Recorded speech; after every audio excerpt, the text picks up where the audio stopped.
My name is Nicole, and I'm a 34-year-old hairdresser. I've been honing my skills as the chief stylist at the salon owned by my husband Michael, who's just a few years older than me. Our story began through a mutual connection, and I was instantly drawn to Michael's warm and approachable demeanor. 4 years ago, we sealed our bond in marriage. However, there's a significant player in our lives. My husband's mother, Victoria. Divorced during Michael's junior high years, she proudly raised him single-handedly. While I admire her strength, Victoria's unwavering belief in her authority over Michael's life can be suffocating. When we tied the knot, she insisted on asserting her opinions on everything from the wedding arrangements to our choice of honeymoon destination and even the decor of our new home. I had my own dreams for our special moments like the wedding ceremony and honeymoon, not to mention our future abroad. Yet whenever I dared to voice my desires, Victoria swiftly shut them down. Even Michael's attempts to mediate were met with her firm assertion of dominance, often accompanied by the reminder of her role as his mother. It's like tossing pearls before swine, as the saying goes. You don't need such an extravagant wedding dress. Honestly, if you're behaving like this now, I shudder to think about our future together. What kind of upbringing did your parents give you? With those words, she not only dismissed my preferences but also insulted my parents. It left me anxious about what lay ahead. My parents, ever the voice of reason, suggested, take a moment to reconsider. I'm deeply sorry for my mother's intrusion. Her behavior was uncalled for, but I am committed to building a happy family with Nicole. I'll do whatever it takes.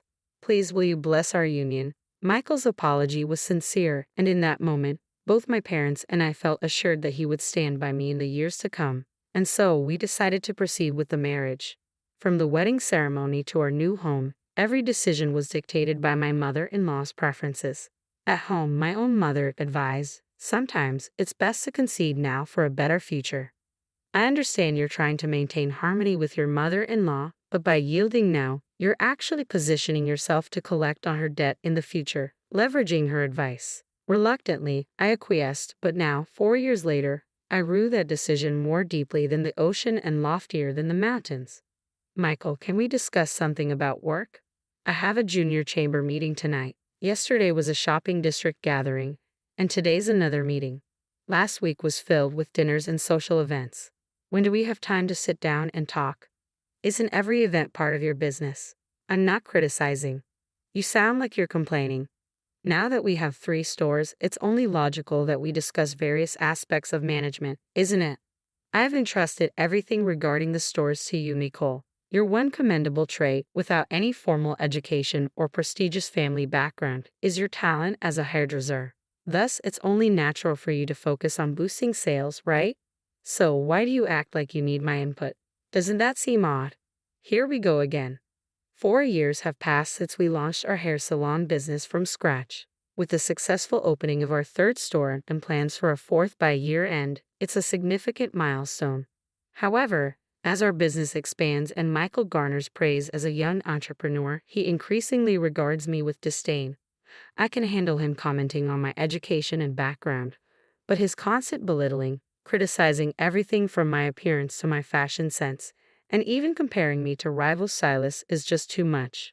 What's worse, if I have to postpone a task he's asked for or don't respond to his messages right away, he gives me the silent treatment. During these times, he stays out late, disregards the meals I've prepared, and ostentatiously opts for takeout or convenience store sandwiches and coffee. He spends more time at his mother's place, even taking baths there.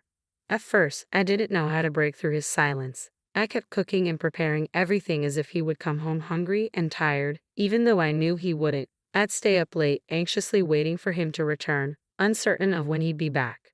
Meanwhile, my mother-in-law would launch her verbal attacks. I always knew you weren't good enough for Michael, but I never imagined you'd be this incompetent. Why is he ignoring me? What have you done? Do you really have no idea? It's unbelievable. Are you mad at me for something I did? If Michael told you something, please tell me. It's pointless to talk to someone who's clueless about their own flaws, isn't it? With a laugh, she leaves me without an answer, after enduring his silent treatment for a while, just when I'm about to lose my patience. I'm home. Oh, I'm starving. What's on the menu tonight? He strolls in casually, as if nothing had happened earlier. I'm relieved he's speaking to me, but deep down, I dread being ignored again. Unconsciously, I find myself bending over backward to please Michael, catering to his every mood. It wasn't until Rebecca, a new stylist who joined the company this spring, pointed it out to me one day that I realized the extent of it all. That particular day, Michael was, as usual, ignoring me, skipping meals, and remaining silent. Not wanting the food I had prepared to go to waste, I packed his leftovers into a lunchbox and brought it to the store. While I was eating it for lunch, Rebecca approached me. "Hey, Nicole, did you make that lunchbox yourself?" Yeah. It's just some leftovers from yesterday, though. I don't mean to pry into personal matters, especially as a newcomer, but do you realize that Michael seems to be controlling you? What do you mean by control? What are you getting at? I might be overstepping, but isn't Michael completely ignoring you right now? Yeah, he is. I had a feeling something was off. I noticed him chatting and laughing with everyone else in the staff room but completely ignoring you. And that incident where he rudely brushed off your hand when nobody was looking, it was clear as day. And then there's that lunchbox, filled with just grilled mackerel and meat and potatoes.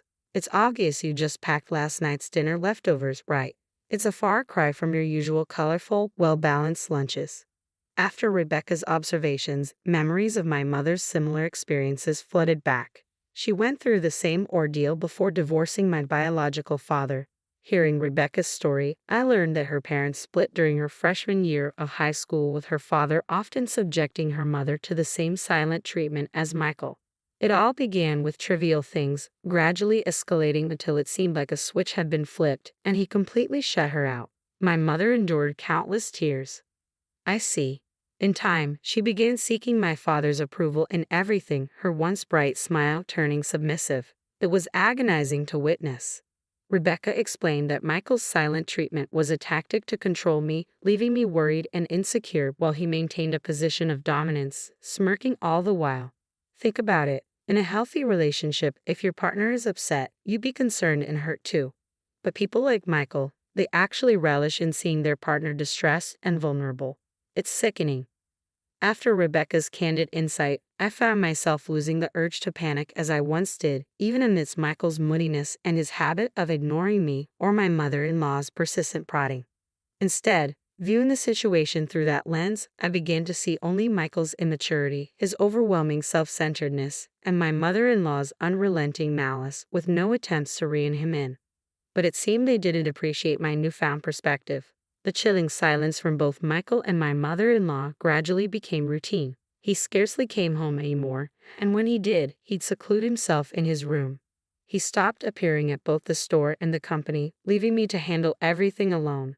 Then, on a day like any other, a rare day off for the store, I decided to thoroughly clean our house for the first time in ages. Usually I relied on the Roomba and Brava, but with the pleasant weather, I figured I'd tackle every nook and cranny for a change. Lost in thought, I began wiping the windows while my favorite music played from my smartphone. That's when Michael and my mother-in-law silently entered the house, unlocking the door with a click as they settled onto the living room sofa. As my husband and mother-in-law sat there, I decided to quickly brew some tea. What an inconsiderate wife you are. But can't we bid farewell to this type of wife soon? It'll be a breath of fresh air. That's what they remarked as I reluctantly prepared the tea and set it on the sofa table, feeling bewildered. You see, Michael is expecting a child now, so it's time for you to step aside and make a swift exit. We'll give you a grace period of about 2 weeks to vacate this apartment. And naturally, you'll need to resign from your job as well, without any severance pay, of course. That's what they declared. Michael is having a child? Does that mean he's been unfaithful? And I'm being asked to leave. I'm losing my job with no severance pay either. Though we were in a silent standoff as a couple, my mind raced with questions upon hearing this sudden news, struggling to process it all. The next wife will be quite different from you. She hails from a wealthy family, graduated from a prestigious women's college, and then trained in the beauty capital, Paris. You simply can't compete with her, so it's best to accept it now. She's 3 months pregnant, and I'm eager to provide her with security as my wife soon. Indeed, I'm looking forward to it. Without a doubt, a wonderful child will be born. They uttered whatever they pleased. So, if she's 3 months pregnant, does that mean the child is a product of infidelity? Yeah, and? Emily and I just met in the wrong order. We were truly connected by the red thread of fate. So, you want me to leave because you want to marry your supposed soulmate now? That's been the gist of it. You're a bit slow on the uptake. As I watched Michael and my mother-in-law's nonchalant demeanor, a headache began to throb at my temples. Finally, I mustered the strength to request some time alone to contemplate, asking them to leave. It seems it takes time to grasp things with a scattered mind like yours. We understand, they replied before retreating to my mother-in-law's quarters. Left alone, I found myself unable to resume cleaning and instead sank onto the floor. Yet amidst the dimness, I noticed my smartphone's screen illuminating with an incoming call. It was from Rebecca. Rebecca. Oh, Nicole, are you at home right now? Yeah, I am. With my brief response, Rebecca announced she was on her way over and promptly ended the call. About half an hour later, Rebecca arrived, her hands full with bulging eco bags. Sorry for barging in. I grabbed some random food and drinks for us, she announced cheerfully. After excusing herself to wash her hands, she swiftly arranged the deli food she brought onto the table. She fetched glasses from the kitchen, poured some craft beer, her newfound favorite, and declared, "Let's dig in before it gets cold," while handing me a spoon. Following her lead, I began to eat, savoring the fluffy omelette rice that filled my mouth. Tasty, isn't it? This place makes fantastic omelette rice, she remarked with a bright smile. I've brought a variety of things, so please take your time and enjoy them. It dawned on me that I had only had coffee and bread for breakfast, hardly constituting a proper meal. Despite being emotionally numb until then, hunger gnawed at me. It was a realization that struck me for the first time. We ate in silence for a while, and as we began to sip our beer, Rebecca brought up the safety group email from the boss, mentioning my departure from the store at the end of the month. I confided in her about my mother-in-law and Michael's demand for a divorce, followed by my decision to resign from the store. Rebecca fell silent for a moment upon hearing my response, but then she looked me straight in the eyes and asked, "What do you want, Nicole? I mean, what do you truly desire, not what they dictate you should do. It's your life, Nicole. You're the one who decides which path to take. You should steer towards what you want." Those words from Rebecca brought an unexpected clarity to my heart. Let's get a divorce. There's not a single reason why I should remain with Michael and his family. I want a divorce. I want to start afresh, I replied resolutely. Michael had given me a 10-day grace period, but once I set my plans in motion, everything proceeded smoothly. With few personal belongings, I swiftly packed them into boxes provided by the moving company. I entrusted Rebecca with handling my belongings at the store, preferring not to face Michael until everything was settled. Simultaneously, I engaged a lawyer recommended by an acquaintance to draft documents demanding alimony and property division from Michael. After several property viewings, I signed a contract for a new place. Once the move was complete, I had the lawyer send documents to my mother-in-law. Shortly after the letter arrived, my inbox flooded with line messages and emails from both my mother-in-law and Michael. Deciding to address matters formally, I proposed a meeting at the lawyer's office. As I waited at the lawyer's office, my mother-in-law, Michael, and a young woman entered, all wearing smug smiles. When the lawyer inquired about the woman's identity, my mother-in-law spoke up, introducing her as Emily, who would soon become Michael's wife after our divorce. They appeared delighted. Unfazed, I simply asked if they would agree to our demands. Without hesitation, they agreed, viewing it as severance payment. "Consider it compensation for your future," Michael added kindly. They handed over the specified amount in cash, sealed in a bank envelope. I completed my section of the divorce papers, stamped them, and handed them over, bringing the process to an end. As we parted ways, I made it clear that I would not assist them in any way in the future, no matter what happened. "So, this is your last desperate plea." Okay, I get it, you're upset. No need for the sarcasm," Emily retorted before they all exited the office, laughing. These days, I'm thriving as a top stylist at a bustling salon in the city center. Rebecca, who's been by my side since last month, is the same Rebecca who helped me see the truth during that crucial moment at the lawyer's office. I wasted no time in finding the new job, leveraging my past accolades and online recognition to secure a position swiftly. Thanks to this, I can live comfortably without relying on the consolation money or property division. Plus, I've started seeing someone I met at a joint training session with the sister store of my current workplace. Each day feels remarkably liberating and stress-free. So, When's the next date? Hey, don't tease your elders. Rebecca stayed on at Michael's salon for a while after I left. Ultimately, I convinced her to quit immediately. My decision was twofold: to safeguard Rebecca's reputation as a newcomer, avoiding any perception of impatience or lack of cooperation, and to shield her from any potential targeting by Michael and his mother, knowing she was still my friend. Reluctantly, Rebecca remained at the salon, and from what she's told me, the aftermath of Michael, his mother, and Emily was akin to a roller coaster drama. Emily strutted into the salon after my divorce, brimming with confidence as the new top stylist and field manager, but her reign was short-lived, lasting only a single day. The male staff member who had previously worked under me turned out to be Emily's classmate. Unaware of this, Emily made a grand entrance at the salon, accompanied by Michael, boasting about her Parisian training. Wow, Emily, I thought you must be some extraordinary talent since you claim to have returned from Paris. But here you are, Thomas remarked. Thomas, what are you doing here? Emily asked, taken aback.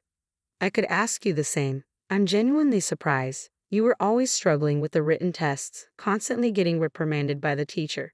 How did you, Emily, who barely made it through, end up in Paris? That's not true, is it? Don't make up stories, Thomas, Emily countered defensively. Well, don't you need a French hairstylist license to work in Paris?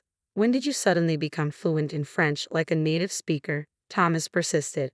Well, I studied at university, didn't I? University? Wow, Emily replied, somewhat flustered. The Emily who once claimed to struggle with English during elective French conversations at beauty school found her disguise completely unraveling. A heated argument ensued between Emily, Michael, and Emily's mother-in-law, who rushed onto the scene. Things escalated, leading to a call to the police. The ensuing chaos prompted staff members to leave one by one, draining the salon of its vitality. Customers began to trickle away, and soon, the business hit rock bottom. Forced to shut down 2 of their stores, they attempted to salvage what they could at the original location, but it was too little too late. Last month, they were forced to close down completely. That must have been incredibly challenging. It was, but because of that, I was able to present my departure from the company as due to business circumstances, making the job interview process here much smoother. I'm glad we're working together again, but why did you choose this salon? Naturally, it's to learn directly from Nicole's expertise. Got it. I'll make sure to train you thoroughly. Sometime after Rebecca changed jobs, a letter arrived from Michael and his mother, delivered through the lawyer handling our divorce. It seemed they had no other means to reach me after I severed all communication, and even my parents staunchly refused contact. The letter droned on about how they had been duped by Emily, revealing that she wasn't pregnant after all, and that her entire background was fabricated. Emily had absconded with everything valuable, leaving Thomas in the lurch shortly after they lost the salon and the apartment they had used as collateral. The letter concluded with a plea for my help, painting me as their only hope in their time of need. After skimming through the letter, I promptly called the lawyer who had passed it on to me. Please just let them know I'm not interested. There's no need to relay any more messages from them. And so, as Rebecca had assured me before, my life, charted in the direction I desired, was flourishing. I vowed never to allow another